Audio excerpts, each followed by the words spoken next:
Hello and welcome to another episode of Ken's Training. Today's training is going to be on compressor crankcase heaters.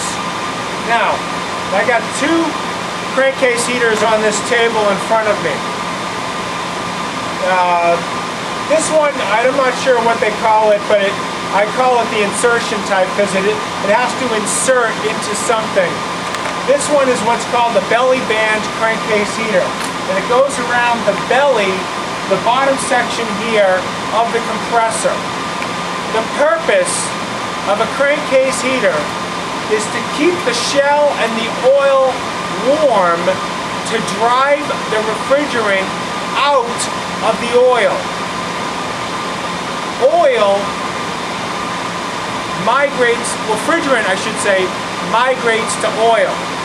And if you allow the refrigerant to migrate with the oil and the refrigerant becomes a liquid and then the compressor starts up, that compressor is going to slug because it's trying to slug liquid refrigerant, and that liquid refrigerant is going to leave the compressor, go into your system, and it's going to reduce the lubricating capacity of the compressor.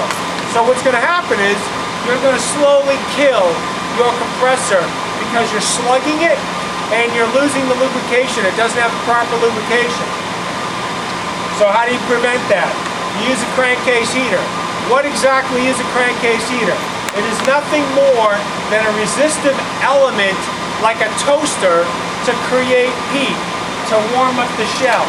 Now, some HVAC manufacturers, they keep the belly band or the crankcase heater on all the time, whether the compressor is running or not, which is okay, but it's kind of inefficient because when the compressor is running, it is hot enough that you don't need the crankcase heater at that time.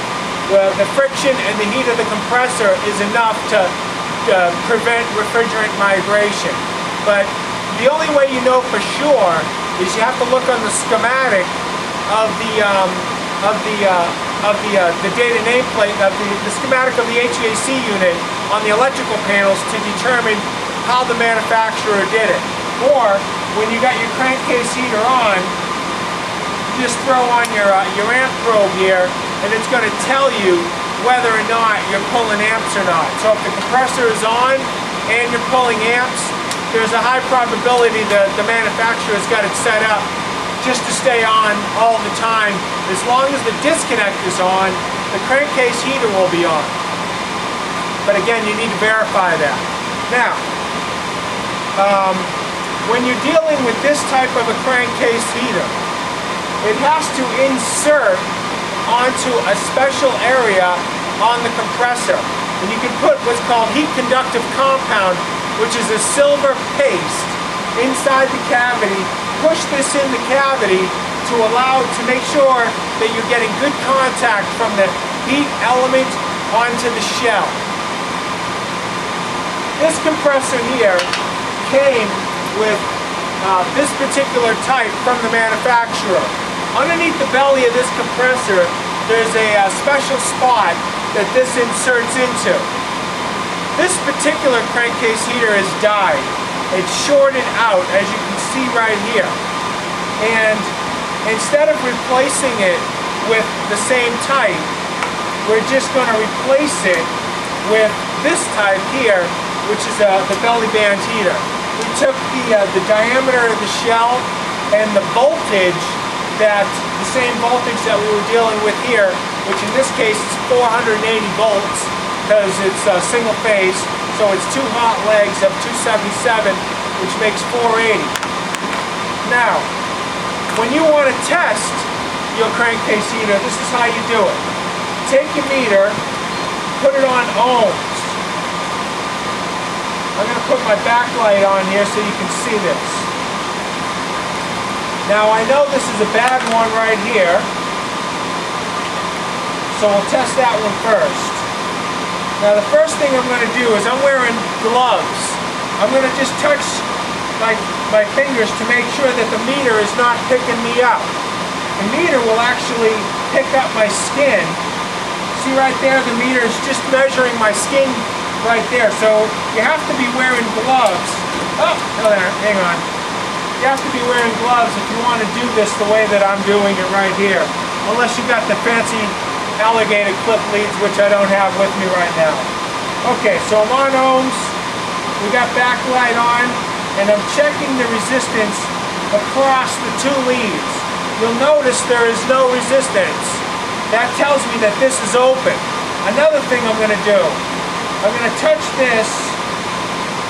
I'm going to touch one lead, and I'm going to touch the shell. See that? That should not be happening. That should be open. That tells me that this is grounded right here.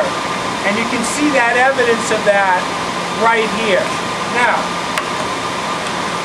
let's go ahead and test out the belly band heater. It's the same principle. Take the two leads. I'm going to go ahead and touch one lead and touch the second lead. See my meter? 4.29 K ohms. That's 1,000 ohms. So we're getting 4,000 ohms resistance, or 4,200 whatever, out of this belly band heater. Another thing, I'm going to touch one lead, and now I'm going to touch the ground. You'll notice that that's open. That is the way that it's supposed to be. It is supposed to be opened at that time. Okay. Now, this crankcase heater is good. We want to install this crankcase heater. Basically what you do, you got to be careful that you don't bend this too much. If you bend this while you're putting it on too much, you will physically break this, and you don't want that to happen. So you can kind of twist it this way. So what I'm going to do is I'm going to start this on like this, grab it with my hand on the other side, take that back over to here, take this side over to here, make sure that there's no wires trapped in between the shell and your crankcase heater, okay? Now, because I want my leads to come over here, I want this to terminate on this side. Now we're going to show you that. Okay, I got my crankcase heater where I want it.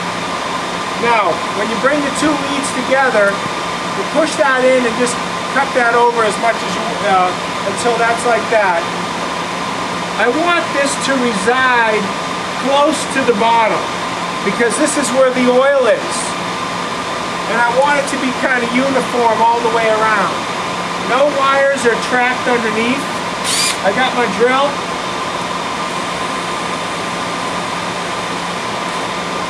Okay, I've got to make sure that that doesn't get, that's not going to be a problem. Hold on.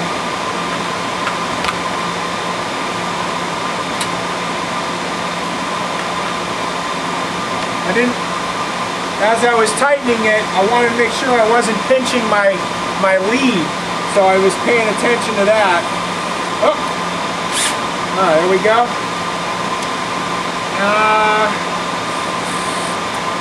Let me get the final positioning into place.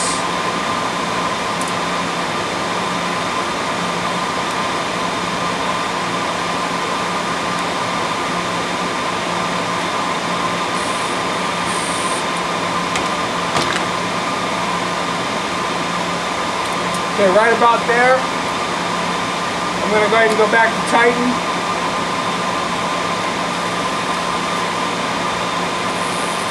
Okay. Just snug.